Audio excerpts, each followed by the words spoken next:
When I first moved in the closet, I had no idea what I had to do. The only thing that I knew for sure was that I was in a house where a newlywed couple recently moved in. I was just a 6-foot tall shadow monster that lived in the closet of an empty room on the second floor. I don't know if this helps to answer my question in the title, but I'm currently a 10-foot tall black monster. My eyes are white, and I have several rows of sharp teeth. I'm able to form into a type of shadow on the ground, which helps me slip under closed doors and move around without getting noticed. While I don't have a name, I do like to be called Shadow. A few months passed, and I noticed that the room was getting more furniture. Cribs, shelves, and baby toys slowly filled the once empty room. Back then, I didn't understand what was going on, but over time, I realized that the couple were getting new babies. A few months later, and the couple have given birth to twins, a boy and girl that I watched over. They were really fussy babies, but I loved them like they were my own children. I watched them say their first words, take their first steps, and go to their very first day of school. Their names were Addison and Andrew. Addison loved playing with her dolls, playing dress up, and playing pretend. Andrew loved playing sports, being with his friends, and playing with his action figures. They were adorable 6-year-olds. Of course, they have never seen me before. I made sure I was hidden well, but I've always watched over them with a proud smile on my face. It always broke my heart whenever one of them cried because of their fear of the dark. I always wished I could go up to them and comfort them when they are upset, but I couldn't let them see me. But then their mother passed away. She was in a car crash. It wasn't even her fault. It was the other driver's fault. He was drunk driving and was going way over the speed limit. Their mother was a very kind woman. She didn't deserve the fate she got. To this day, I still wonder if there was anything that I could have done to stop their mother from dying. Maybe I could have written another errand on the list of things she needed to do before she went on the street where it happened. Maybe I could have hidden the car key somewhere. Sometimes I just wish I could go back in time to prevent their mother's death. But shortly after their funeral, I noticed that their father started drinking and doing drugs. When I found out, I was beyond ticked off.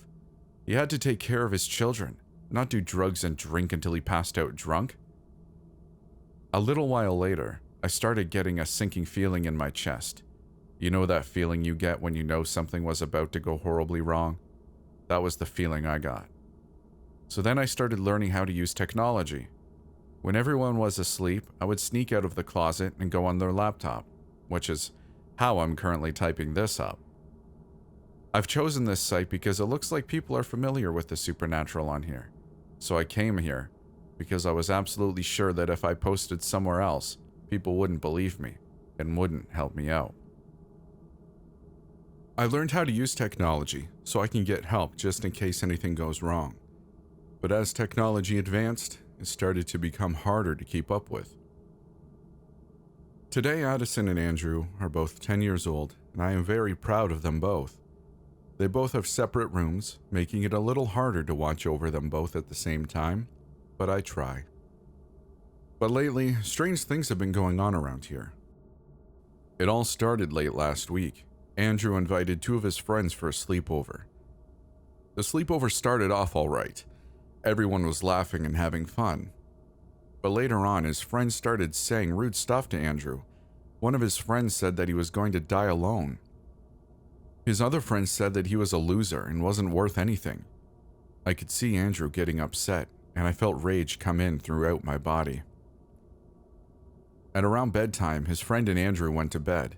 Well, his friends went to bed at least. Andrew stayed up crying. All I could do was watch helplessly as Andrew cried himself to sleep, which is around the time I decided to go to bed too. I woke up to a scream from outside. I looked outside the closet to see the carpet covered in some red stain. Both of his friends were missing. Andrew was crying and running downstairs. It broke my heart to see Andrew cry like that. I could hear him asking his dad where his friends went. I looked down at myself and noticed that I was covered in red liquid too. I noticed my teeth were covered in it too. I immediately went into my shadow form and went to the bathroom. I cleaned all of the red liquid off, somehow without being spotted. I went to Addison's closet to hide there for a while. Addison was downstairs eating breakfast while trying to comfort her brother. I was shocked to see their mothers come later, asking where Andrew's friends went. I thought that they picked up their kids. A few minutes later, I was forced to watch helplessly as their parents, Andrew and Addison, cried hysterically, not knowing what was going on. I just wanted to go comfort their mothers, Andrew and Addison, but I knew I couldn't. The police searched the house, but was especially interested in the red stain in the carpet. The police questioned Andrew, Addison, their dad, and the mothers on their disappearances. It felt like the police were there for hours. Eventually they left, and the people who clean up crime scenes came in and got the red liquid out of the carpet. I didn't think it was necessary to bring in the crime scene cleaners to clean up the stain, since it was probably just some red juice, but I didn't say anything. Andrew was too spooked to sleep in his room, so he ended up sleeping on the floor of Addison's bedroom. Over the next few days, their dad started drinking more and more. One day, he got incredibly drunk. He was walking around the kitchen screaming at Addison and Andrew. Once again, I felt rage come throughout my entire body. How dare he yell at his kids? But I tried to stay calm. Maybe he was just angry about something at work. But then he slapped Addison. I was forced to watch as their dad hurt Addison and Andrew. Eventually, he passed out on the couch. The next morning, I woke up to crying from the twins. I looked outside to see a huge red stain on the couch where their dad passed out. But he wasn't there. Where was he? I just wanted to go up to the twins and comfort them. They called the police. While waiting for the police to come, I started to notice that they were starting to get scared of shadows. They jumped when they saw any kind of shadow, and they made sure to stay as far away from closets as possible. I was confused. What happened that made them so afraid of shadows in closets? They were never scared of those things before. I looked down at myself and noticed that I was covered in the same red liquid from a few days ago. I snuck out and washed myself up, somehow without getting noticed. The police eventually arrived, and the twins were led out of the house by some sort of lady. I got into my shadow form and followed them. When they noticed their own shadows, they screamed in terror for a second. I was heartbroken at how terrified they were. I'm writing this inside of some strange building. I followed the twins here, and I ended up here. I'm typing this on some random computer. So I have a question. Why are the two twins suddenly so scared of shadows in closets? What's the red liquid I keep seeing whenever someone goes missing? Why can't I get this iron taste out of my mouth? How can I protect the twins from whatever is going on around here? Why are people scared of monsters? Finally, I watched as two people entered the room where the twins were. Addison and Andrew looked up at the lady, confused. The lady introduced herself as Mrs. Williams and introduced the man beside her as their uncle. The man gave them a friendly smile, and Mrs. Williams explained that they were going to be living with their uncle. Addison gave him a nervous smile, while Andrew didn't even look at him. The man helped carry Andrew and Addison's bags to what I assumed to be his car. The twins followed him nervously, while jumping at the slightest of sounds. I followed them and snuck inside the car with them in my shadow form. The whole ride was filled with an awkward silence. Andrew looked out the window the entire time, while Addison hugged her stuffed teddy bear. The man stayed quiet and just focused on driving. Eventually, the man parked near a house in the woods. The house looked very old, but at the same time, well taken care of. The lawn was really green, and flowers were grown around the lawn. The house looked really welcoming, despite the unsettling location. Addison and Andrew pulled out their bags from the car and walked up to the entrance. The man fumbled with the keys before getting to a key and unlocking the door. I slipped inside the house undetected. The place was really clean, and everything was organized. Not a speck of dirt was anywhere. The man told the twins to sit down on the couch while he brought their bags to the guest room. I followed the man and snuck inside the closet. The closet was really small, both due to the amount of clothes in there and the size, but I didn't mind. It's just another thing that I had to do to make sure the twins were safe, but I was going to miss the old house. While the man unpacked their bags for the twins, I looked around the closet I would be staying in for a while. The closet was filled with women's clothing, and boxes full of jewelry were all over the floor. But the thing that caught my attention was a photo of a woman. The woman was wearing a diamond necklace and was wearing a blue dress. The woman looked to be in her early 30s. She had long, dirty blonde hair and bright blue eyes. She was wearing a wedding ring on her finger. Was this the guy's wife? The man finished packing and went downstairs. I heard him turning on the oven, so I assumed that he was cooking dinner. I turned into my shadow form and went downstairs. The twins were watching the local news. The news was talking about Andrew's missing friends and the twins' missing father. They were both crying and hugging each other, and for the millionth time today, my heart broke into pieces. I had to protect them from whatever is causing the disappearances. I wanted to go up and hug them, tell them that everything was going to be okay. But I couldn't, because then I was going to get found out. The twins ate dinner with the man, and they went to bed. They had trouble going to sleep, but they eventually fell asleep. I didn't get much sleep that night. The next day, the twins went back to school. I snuck inside the car with them. Like yesterday, the car was filled with an awkward silence. They eventually arrived, and they exited the car with their backpacks. I followed them in my shadow form. Both of the twins got sympathetic looks from classmates, teachers, and staff while walking down the hall. When they got to their class, their teacher walked up to them and told them that if they needed someone to talk to, she was available. I was happy that they can get some help. These past few days must have terrified them. For a few hours, I tiredly watched in my shadow form the twins copy things on a piece of paper and do things that the teacher told them to do. Eventually, lunchtime came around. The twins got their lunch and sat down at different tables. While Addison was eating her lunch, a few kids sprinted over to Addison and pulled her off her seat. "Loser!" one of the kids yelled at her. Addison slowly got up and started crying due to a scrape on her leg. One thing I noticed was that no one bothered to step in. I would even go so far as to say that the other kids looked scared and nervous. How long has this been going on? What are you going to do now? Cry to your non-existent dad? Another one of the kids taunted. Once again, I felt rage come in through my entire body. Addison ran off and went to the nurse's office to treat her wound. I snuck inside the janitor's closet to rest. I was getting tired. The last thing I heard before drifting to sleep was the laughter of the kids from before. I woke up to a horrified scream. The janitor was standing in the doorway, looking at the mess. The exact same liquid I saw when people go missing was everywhere in the closet. The people in the comments of my last post told me that the red liquid was called blood. The janitor immediately ran away from the closet. I noticed that I was covered in blood, so I grabbed a sponge from a bucket filled with water and quickly washed it off of me. A few minutes later, everyone was being escorted out of the school by police officers. I went outside too and watched from a distance. Students were crying. I really just wanted to walk up to everyone and hug everyone, tell them that everything was going to be all right. A few minutes went by, and the man arrived and told the twins to get in. I went in with them, and he started driving. The twins sobbed while hugging each other. It broke my heart to see them like this.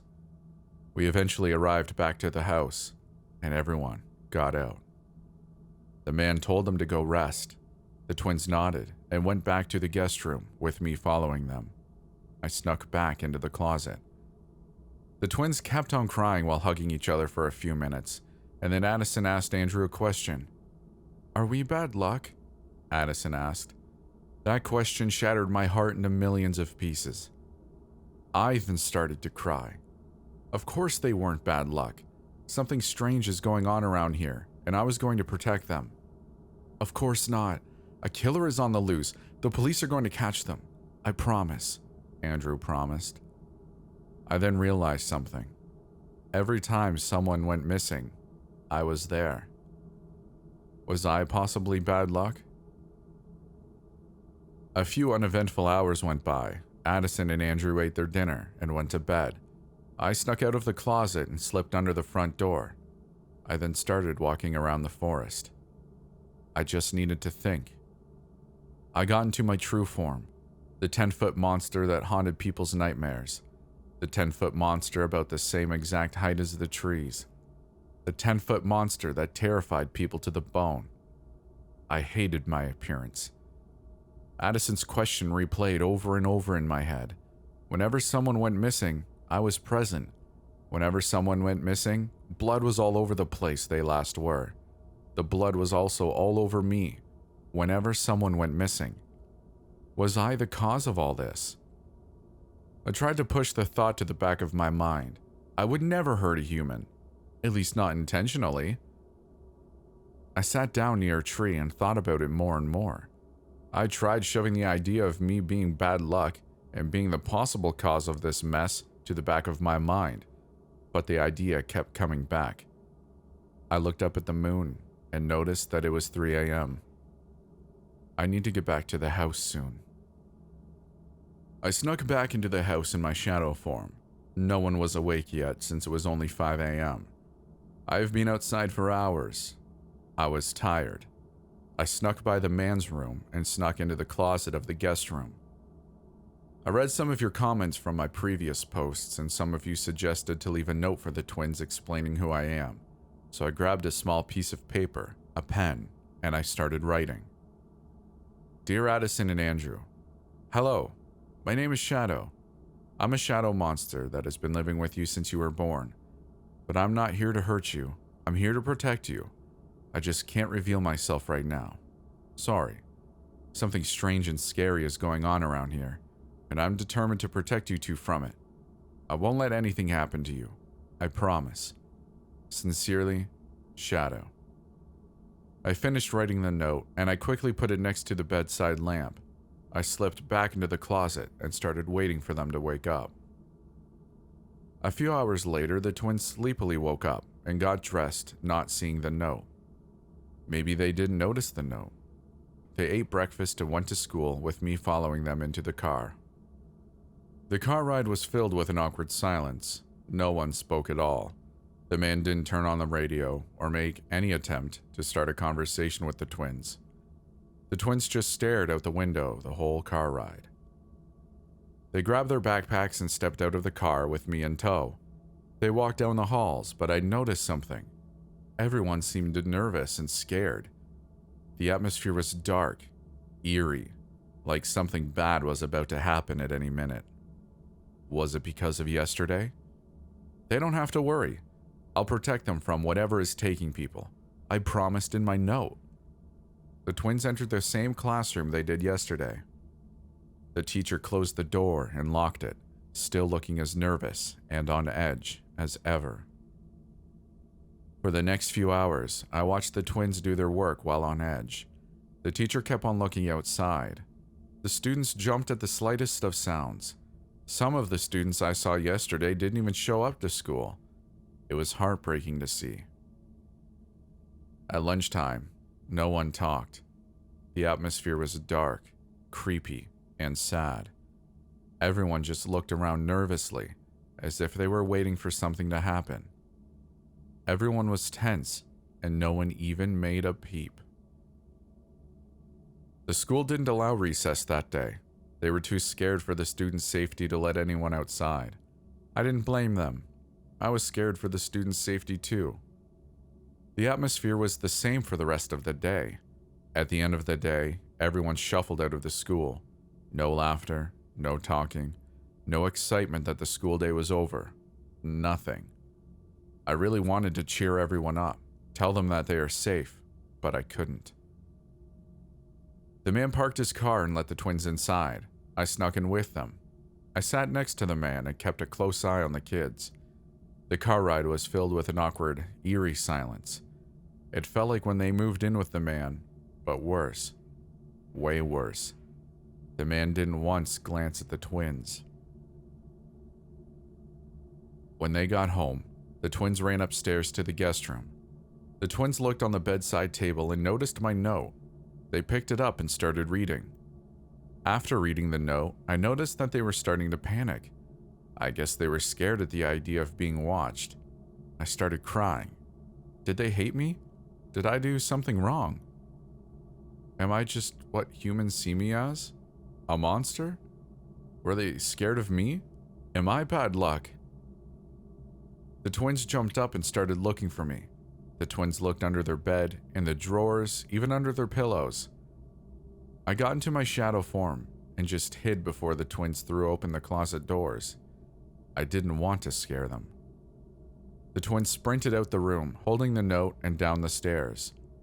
I got in my shadow form and went downstairs. The twins were watching TV while looking behind them every few minutes. The twins were barely even focused on the TV. The man didn't even pay any attention to the terrified twins just a few feet away from him. I just wanted to go and comfort them. Tell them that they were safe. That no one was going to hurt them on my watch. But I couldn't. I snuck out of the house and into the forest. After walking through the forest for a few minutes, I thought more and more. 5 people went missing in the last week or so. There was something called blood whenever they went missing. Are they injured? I thought about the whole entire school day. This was getting so bad that the students were scared. They no longer felt safe at school. Some kids didn't even go to school. Their parents were too scared to let them go to school.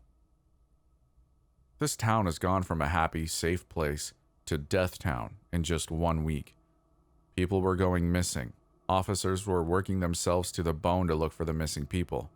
And everyone was terrified that they were going to be next. This had to stop. After thinking about it more and more, I finally came up with an idea. It's a very stupid idea, one that could possibly get me killed, but my own safety was the very last thing on my mind. I needed to protect the humans. I needed to protect the twins. I needed to protect my family. I'm going to look for the person behind all of this. I sat under a tree in the forest, holding a pen and a piece of paper that I got from the house. On the paper was the word suspects written at the top, underlined. I stared at the paper, mind completely blank. Then I started to think about the comments the people left in my last few posts. A ton of them said that I was a suspect. Some of them came up with a few theories. Was I the cause of all of this? I didn't want to believe that I was doing all of this. I have always been afraid of hurting people, so I tried not to think about it all that much, like a stupid coward. That is a horrible example to set for the twins. If I wanted to solve this mystery, I had to list all suspects, so I wrote my name as the top suspect on that list, even though I hated the thought of me hurting someone. I thought about how distant and strange the uncle was acting. There was something off about the uncle, so I wrote Twins Uncle under my name. I flipped the paper over and wrote what we know at the top of the page, underlining it. I wrote, there was always blood at the scene, as the first thing. Below that, I wrote, it always happens after I go to sleep and they are near me. For the next hour or so, I listed down everything I knew, like the victims' names, dates of their disappearances, estimates of the times they went missing, even the aftermaths of the disappearances. When I was finished, I folded the paper and tried figuring out where to put them. I can't carry things in my shadow form. I walked back to the house and put the papers under a rock where I knew they would be safe. The twins were at school, and that uncle was still at the house. I snuck back in the closet and waited for the twins to come back. I decided to see if I was possibly the one doing it, like the people in the comments are saying. I read and reread the notes I made for about an hour until I had all of the notes I made memorized. After about an hour later, I heard the uncle going outside and starting the car. He must be going to pick the twins up from school. I decided to look around the uncle's room. The uncle had been acting extremely different and strange these past few days. I snuck into the uncle's room and started looking. I opened a junk drawer in the closet and found nothing in there, just a bunch of wrappers in there. And found the picture of the exact same woman I found in the guest room. The woman was wearing an orange striped dress and a bunch of jewelry. She had a huge, genuine smile on her face. Who was this woman that I kept seeing so much in pictures? What happened to her? Where is she? I put the picture down thinking that I was asking too many questions about the woman. Maybe it was a family member or something. If she was, how come I have never seen or heard about her at the old house? About half an hour later, I heard the front door opening and closing, the sound of footsteps walking in the house. The twins must be home. I wondered if they had a good school day. I slipped out of the room in my shadow form and went downstairs to see Andrew asking the uncle if he can go to the park. The uncle nodded without even looking at him. Does the uncle even care about them? I watched as Andrew threw open the front door and walked outside. Addison started doing her homework after Andrew left. The uncle was still making dinner, so I decided to look around the house some more. I snuck through the kitchen and went to the dining room. A wooden table was right in the middle of the room, and wooden chairs were around the table. The tablecloth had a flower pattern on it, with a few stains from food. One of the plans I came up with was to stay up all night to see if anyone went missing the next morning. That plan was to see if I was a possible suspect, since it seems to only happen when I'm asleep. I'll do that plan when I get mad at someone. I didn't find anything that would help in the case in the dining room.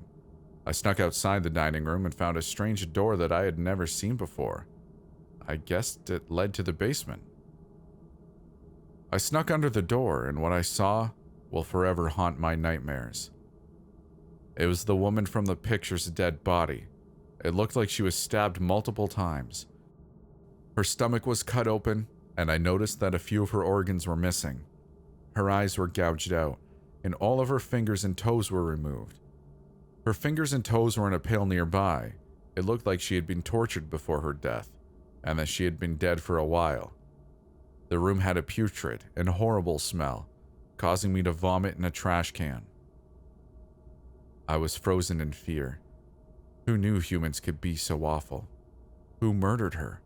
Why did they murder her? I never seen her enter the house, so that means that she was already dead before the twins' arrival. I tried to look away. I wanted to look away, but I couldn't, no matter how hard I tried. Then I felt a familiar feeling of rage. What kind of horrible monster would do this to someone? Who would torture an innocent woman like that? Who did this to her? I guess I'm not sleeping tonight. I quickly slid from below the door and past the uncle in the kitchen. I slid under the back door and ran as far away from the house as possible. Ran as far away from him as possible. How could someone do that to another human? Why would those people let the twins near that horrible person, if I could even call the uncle a person? I sat down near a tree and let it all out. I sobbed for what felt like hours, but I was out there for only a few minutes. When I ran out of tears, I thought of a story I used to hear the twins' mother tell them all the time. I think it was called Hansel and Gretel. Anything to distract myself from the horror I saw in the basement. I remember that I used to be happy when I heard that Hansel and Gretel got a happy ending the first time I heard the story. I remember the twins being happy too, even when they heard the exact same story millions of times. They always found themselves smiling at the end of it. I always thought that everyone deserved a happy and joyful ending, but now I find myself questioning if happy endings do even exist. 911, what's your emergency? The 911 operator asked. A bunch of people suggested to call 911, so I borrowed a phone from the kitchen to call the number. Woman, basement, I managed to spit out, though it took a bit more effort to pronounce the word basement. There's a woman in the basement? The operator asked. Yes, I replied. Can you tell me your location? 123 Applebury Street. Okay, I'm sending the police right now. Is she injured? Dead, I responded. The uncle was taking the twins to school, so nobody was home when I called 911. The woman is dead, the operator asked. Yes, I answered. I'm going to need you to stay on the phone with me. Do you know who the killer is? The operator questioned. No. I knew for a fact that the uncle did it, but I had no proof. I needed to find some proof that the uncle did it. When did you find the body? The operator asked. Yesterday, I replied. The operator must have thought that I was an idiot if it took me that long to respond to her questions. How long was the body there for? The operator asked. I don't know, I answered. I knew nothing about the woman other than that she's in a ton of photographs. Do you know who she is? The operator asked. I didn't know anything about her other than I seen her in a few photographs. Lady in pictures, I replied. I didn't know if that was going to help much, but that was the only information I had about her. You've seen her in pictures? The operator asked, confused. Yes, I replied. Can you tell me more about the lady in the pictures? The operator asked. No, don't know, I answered. You don't know anything about the lady in the pictures? The operator questioned. I don't, I responded. We talked for a few more minutes until the police arrived. The uncle arrived about a minute later, only to see the police knocking on his door. An officer went upstairs to search the rooms. The uncle nervously opened the door, and the police started searching the house. One officer went down to the basement and showed the other officers. The other officers went back upstairs and arrested the uncle.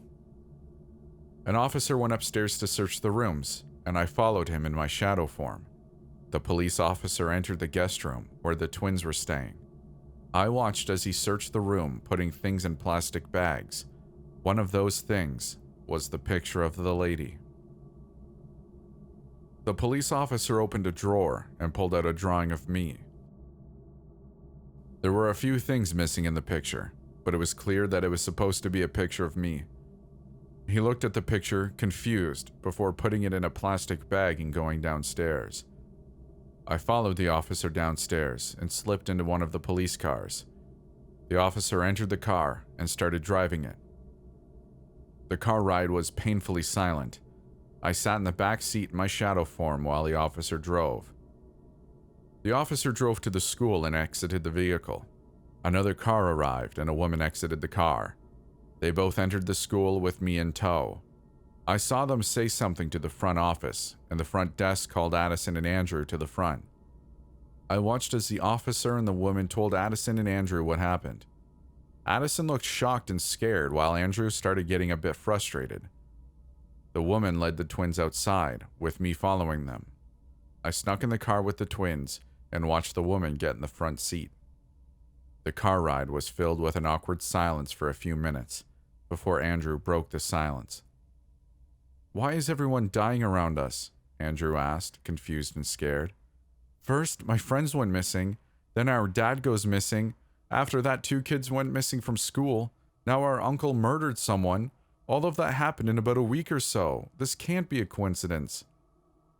I know this is very weird and scary, but I promise the police is working on solving all of the disappearances, the woman replied. I'm sure that it has nothing to do with you two. This is starting to feel more like Death Town, Addison mumbled under her breath. The rest of the car ride went back to that familiar, awkward silence. Addison looked out the window, while Andrew tried to do his homework. About 10 minutes went by before the woman parked the car in a parking lot. It took me a few seconds before I realized that it was the exact building the twins were at before going to that uncle's house. The woman opened the door, letting the twins out. The twins exited the car before going inside the building with me in tow. The woman led the twins to a room with a table and a few chairs. She told them to sit down at the table. She asked them a few questions, like if the uncle ever hurt them physically, if he ever showed some weird behavior, and a few other questions. After about 10 minutes or so, the officer who found that picture of me entered the room, holding the drawing. He put the picture in front of them and started to ask the twins a ton of questions about it. I can see why the police would think that picture of me was strange and disturbing, since kids normally don't draw things as creepy as that. "Who's that supposed to be?" the officer asked. "It's just from a nightmare," Addison answered. "What was that nightmare about?" the woman asked. "Just about being chased in the woods," Addison replied. I could tell that she didn't want to talk about it. At first, the twins didn't want to answer any of the questions the officer and the woman asked, but after a few minutes of them asking questions, they cracked. "That's the monster we see outside in the woods every now and then," Andrew finally responded. I observed the woman and the police officer exit the room. The twins quietly sat at the table, staring out the window, almost as if they were waiting to see someone. I was still on edge since seeing that dead body, so I slid under the door and went out the front door. I made a mental note of the location of the building and started walking. I thought about what happened a few years ago. I just called the police on the twins' uncle. Where are they going to live now? They must be so confused about everything. They've already lost their dad, friends, and watched kids from their school go missing. Everything must be making them so scared. I couldn't help but feel responsible for everything. I was supposed to protect people, but instead, I just screwed around. I walked for hours. By the time I finally stopped to take a break, it was already sunset. I sat on the sidewalk, letting my mind wander. Did I fail? Did I fail as a protector? Of course I did. No good protector lets all of those people die in a week or two. I turned around and realized there I was. I was in front of the forest. The night sky was devoid of any stars, so the forest gave off an eerie feeling. I knew that I should have went back to watch over the kids, but something drew me to the forest. Hesitantly, I stepped into the forest and started walking. After a few minutes of walking, I decided to change back to my real form.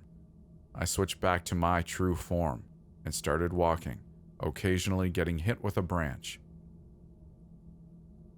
I walked for what felt like hours, staring ahead of me. The branches of the trees occasionally scratched me and occasionally left a cut somewhere on my body. I couldn't see anything. There was nothing to illuminate the path in front of me. No moon, no stars, nothing. There was one thing that I've noticed. The deeper I went into the woods, the colder it got.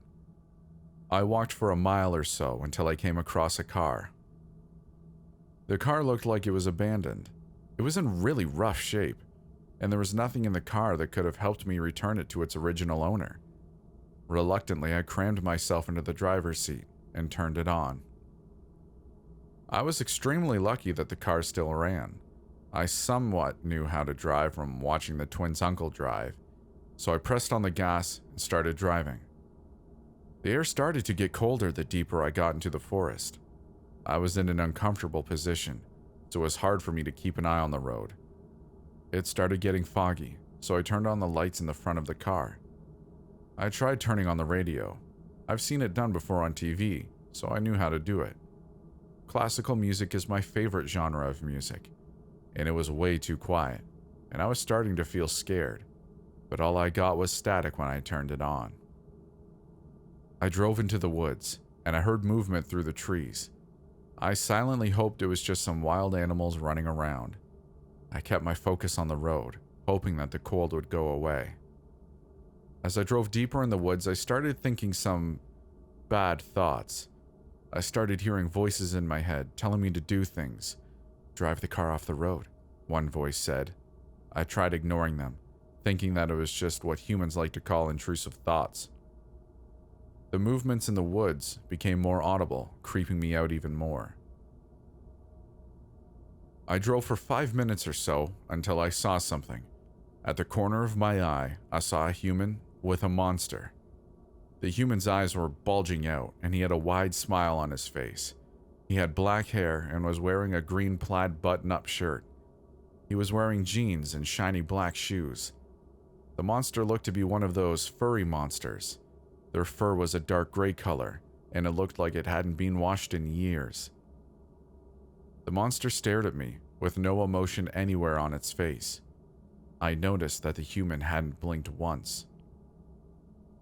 I immediately looked away and put my focus back on the road. I drove for a minute or so, but I started hearing someone whispering in my ear. I felt their breath in my ear, but I didn't look. Whoever they were, I didn't want to know.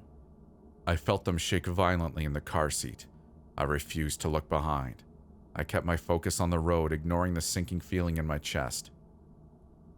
The air started to get colder and colder. I turned on the heat. It helped a little bit, but not much. I still felt the person or thing's presence in the back seat. I didn't look.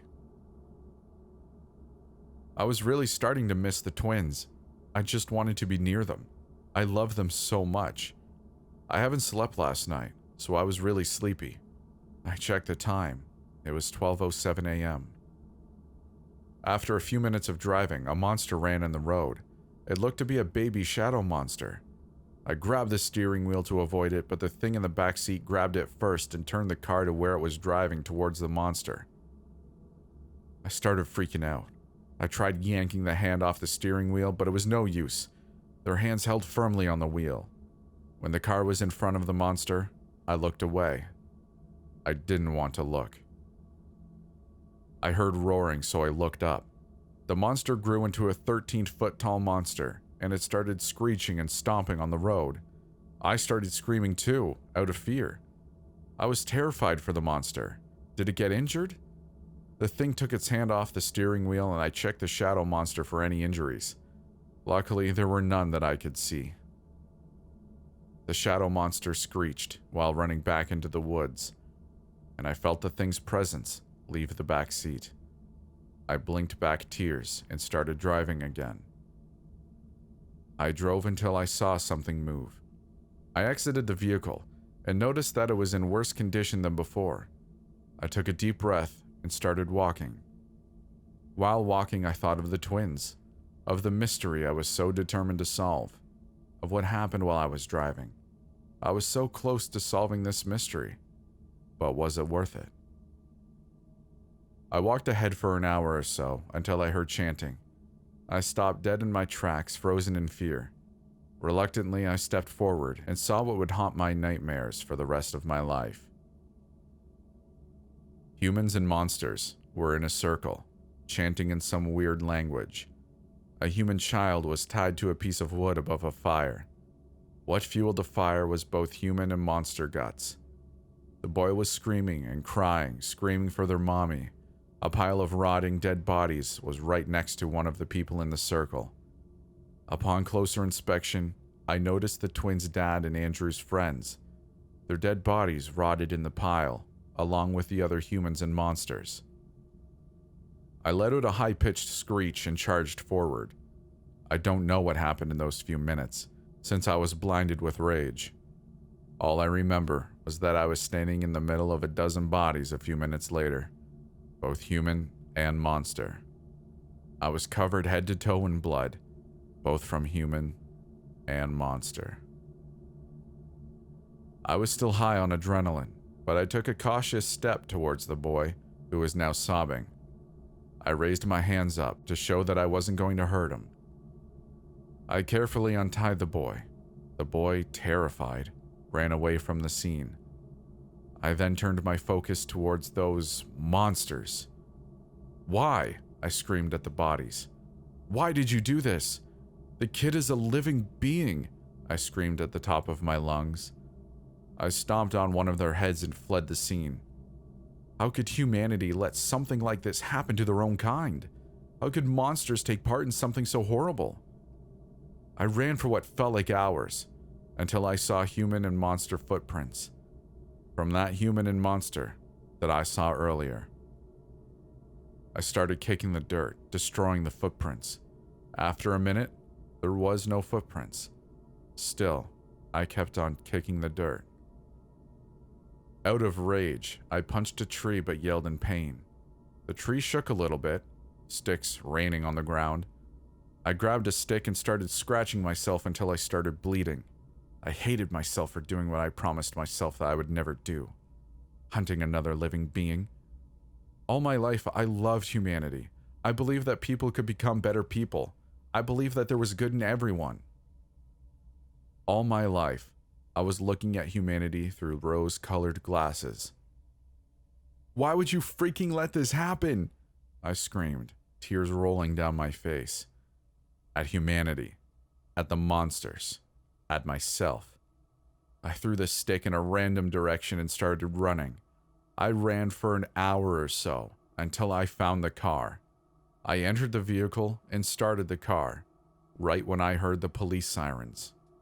I need to get back to the twins. I was on autopilot the whole time I was driving. Weird thing was, the whole time I was driving, there were no distractions. I didn't see any monsters. No hand took over the steering wheel. Nothing. I only realized that I was lost when I passed by the same tree for the 15th time. I decided walk instead of drive, so I parked the car and threw open the door. I listened to the leaves and sticks crunching under my feet as I marched through the dark woods. There wasn't a single star in the night sky, but despite that, it felt suspiciously peaceful. I felt the cold September air against my skin. I was just waiting, expecting something to suddenly just jump out at me, but oddly enough, it never happened. I kept walking for who knows how long, until I saw flashing red and blue lights in the distance. I sprinted over to the source of the light and found the cult I found earlier. This time, police were scattered everywhere, examining dead bodies. There were also a few other people there. They were holding huge cameras, and a few people had microphones and were talking. One officer was comforting the kid I freed a few hours ago. The kid was sobbing. I watched helplessly as the kid jumped at the slightest of sounds. The kid must have been traumatized by the whole experience. I snuck into an officer's vehicle and waited for an officer to start driving. I waited there for 2 hours before an officer walked to the car and drove off. The whole ride was dead silent. The officer drove out of the forest, which took a few hours, and made it back to town. I looked out the window and watched the sunrise. It must have been morning. Eventually, the officer pulled into a parking lot. When the officer opened the door, I zipped out of there. I recognized the place as the police station. I started walking to where I knew the twins were. I thought about everything. Eventually, I thought of something that I didn't have the answer to. If I didn't kill them, then what was that weird red stuff on me? I figured that I would find out from when I discovered the cult, but I didn't. Maybe I would find out from the officers. I eventually found the twins. They were watching the local news, but I froze when I saw what was on the news. It was about the cult in the forest. The reporters talked about the footprints that led to the bodies. When they showed the footprints, I recognized them as mine. They theorized that the footprints were from the murderer that killed everyone, and the murderer was a monster themselves. I got a bad sinking feeling in my chest when I realized that they were going to hunt me down. They showed pictures of the cultists and suspects, and I saw the picture of the lady in the pictures back at the uncle's house on the screen. I remembered that both the uncle and the lady had wedding rings, so my theory that they were married was correct. Was it possible that he killed his own wife because he found out that she was a member of the cult? I tried to keep calm, but I couldn't. I just killed all of those people and monsters, and I got one of the twins' relatives arrested. I sat down and hid, watching the twins. I sat there watching the twins for hours. They were slowly starting to get better. I can tell because they weren't so jumpy anymore. Eventually, the woman walked in with a woman and a man. Since they both had wedding rings on, I could tell that they were married. The woman told the twins that the man and the woman were going to look after them. The twins and I followed the man and the woman to the car. I managed to squeeze in there. The whole car ride was silent, except for the radio that played music. The twins stared out the window, the man was driving, and the woman was on her phone. Eventually, the man parked in a garage. The home was in a nice, small neighborhood. The house had a modern look to it, and the yard was taken care of. The house looked beautiful. The couple and the twins exited the car, and I followed them into the house. The woman told them that they could take their luggage to the guest room, and the man went to go buy groceries. The twins went upstairs and began unpacking. They put their clothes in the wardrobe and put their things on a desk. I watched from inside the closet. The rest of the night was peaceful. The couple were really warm and welcoming to the twins. They ate dinner and watched some TV and went to bed. The twins quickly fell asleep in the guest room. I got into a comfortable position and went to sleep. I was woken up by shuffling in the closet. I looked around and noticed something moving around in the closet with me. Maybe it was a mouse. I looked closer and realized that it wasn't a mouse. It was my own shadow. It slid under the door, so I sneakily followed it out of the closet. It led me to the bedroom where the couple were sleeping.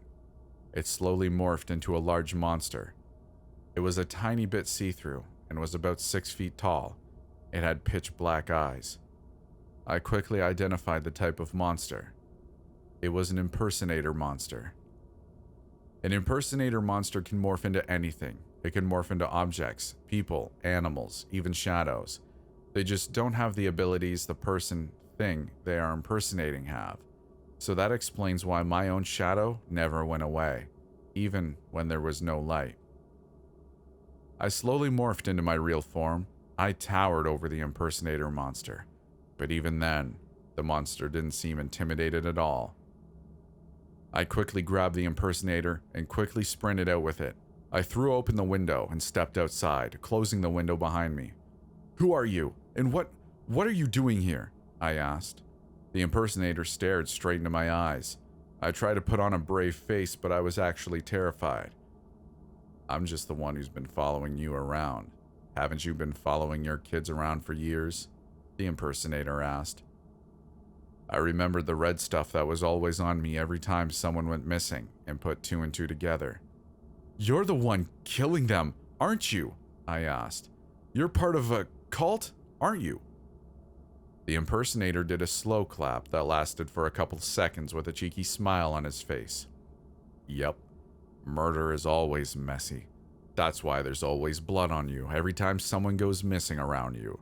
And with the iron taste in your mouth, you sleep with your mouth open," the impersonator clarified.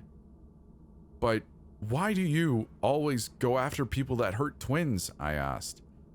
"Because then you would be a suspect," the impersonator answered.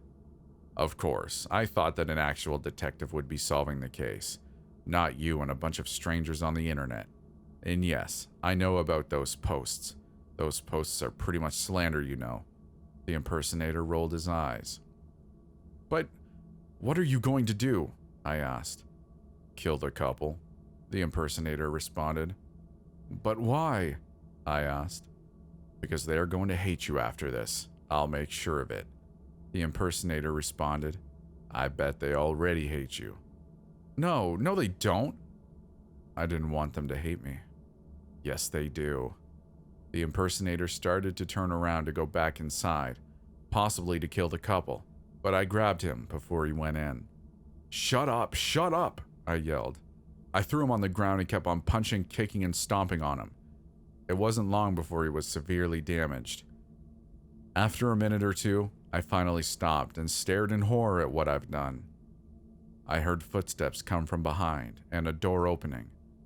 I then heard a high-pitched scream. I turned around to see Addison and Andrew staring at me. I was covered in the monster's blood.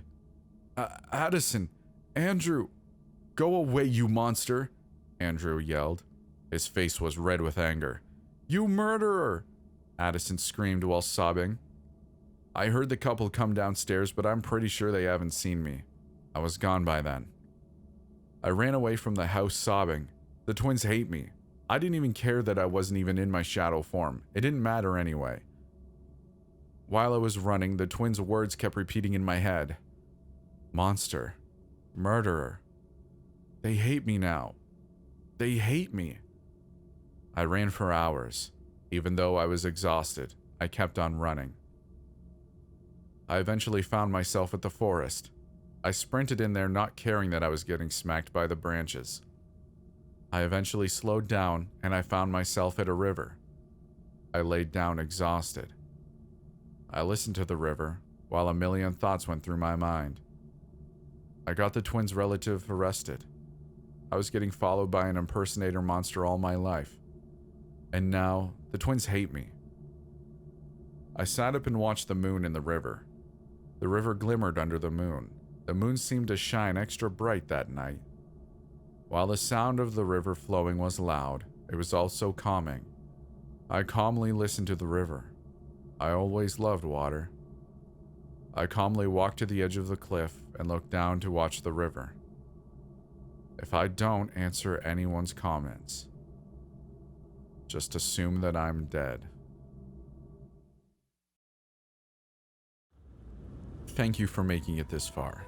I'd like to encourage you to subscribe if you like my content. If you'd like to follow me and want to be involved in what I'm doing / talk to me, follow me on Twitter or Instagram. If you'd like an offline experience, check out the podcast, The Midnight Podcast. And if you're at all inclined, I've got some merch out there to be purchased if you'd like to support the channel. Thank you for listening, and we'll see you in the next video.